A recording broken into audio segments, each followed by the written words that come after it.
सुनो प्रिया, तुम्हें बताना ही भूल गया था। आज पापा से मेरी फ़ोन पे बात हुई थी। थोड़ी देर में पापा घर पहुंच जाएंगे। तुम प्लीज़ उनके लिए खाना बना देना, और हाँ, रूम भी सेट करवा देना, क्योंकि अब वो हमारे साथ परमानेंट रहने वाले हैं। ये तुम क्या कह रहे हो? पापा यहाँ क्यों आएंगे? मुझसे किसी का काम नहीं होता। वो यहाँ नहीं रह सकते। उन्हें आज के आज यहाँ से जाने को कह देना। प्रिया, मैंने कहा ना, अब वो यहीं रहेंगे। ठीक है, तो या तो वो रहेंगे या फिर मैं। प्रिया प्लीज़ समझो ना, आखिर इस उम्र में पापा कहाँ जाएंगे? हमें तो उनका सहारा है। मुझे कुछ नहीं पता। मैं ये घर छोड़ के जा रही हूँ। जब तुम उन्हें वापस भेज दोगे तो मैं आ जाऊंगी।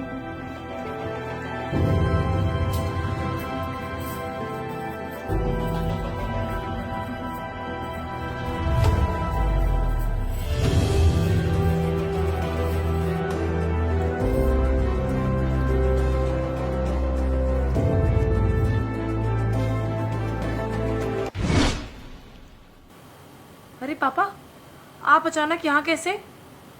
बेटा, मेरी तो सुबह दामाद जी से बात हुई थी। क्या बताया नहीं उन्होंने तुम्हें? मुझे तुम्हारे भैया भाभी ने घर से निकाल दिया। तुम्हारी भाभी ने मना कर दिया खाना बनाने के लिए मेरा। उसने कहा या तो उस घर में वो रहेगी या मैं रहूँगा। अब इस बुढ़ापे में मैं कहाँ जाता।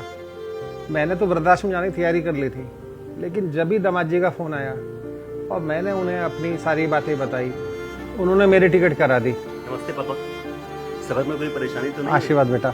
नहीं बेटा, कोई परेशानी नहीं हुई। तुमने टिकट करा दी थी, मैं बहुत आराम से आया। प्रिया, मैं तो वृद्धाश्रम जा रहा था, लेकिन शरद जी ने कहा कि अब आप अपने बच्चों के पास ही रहोगे, इसलिए मैं यहाँ आ गया।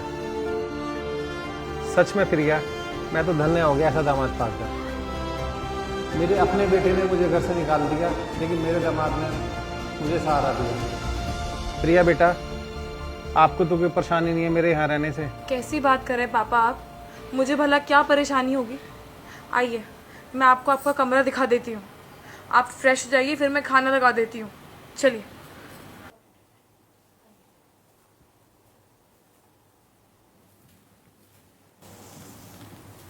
आई एम रियली सॉरी शरद। मुझे लगा कि तुम्हारे पापा आ रहे हैं, इसलिए मैंने उन्हें घर में आने से मना कर दिया। मैंने अपने और तुम्हारे पापा में भेदभाव किया, और तुमने मेरे पापा को कितना मान दिया, सम्मान दिया, उन्हें अपना माना, उन्हें अपने घर में रहने की जगह भी दी। प्रिया, ये सिर्फ तुम्हारी सोच नहीं है। मोस्टली हर बहू ऐसा ही सोचती है कि ये मेरी नहीं, मेरे पति के माँ बाप हैं। पता नहीं ये बात लड़कियाँ क्यों भूल जाती हैं कि जैसे तुम्हारे माँ बाप ने तुम्हें पाला है, वैसे ही हमारे माँ बाप ने हमें पाल पोस कर बड़ा किया है। जब पेरेंट्स अपने बेटे की शादी करते हैं तो ये सोचते हैं कि उनकी बहू उनके सुख दुख में साथ देगी, उनका घर संभालेगी, रिश्तों की कदर करेगी।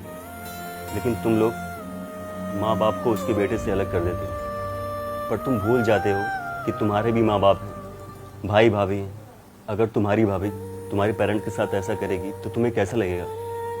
इसलिए घर को जोड़ने का काम करना चाहिए, न कि तोड़ने का। रिश्ते हमारे अपने ही होते हैं, इसलिए उसे हमें ही संभालना होता है।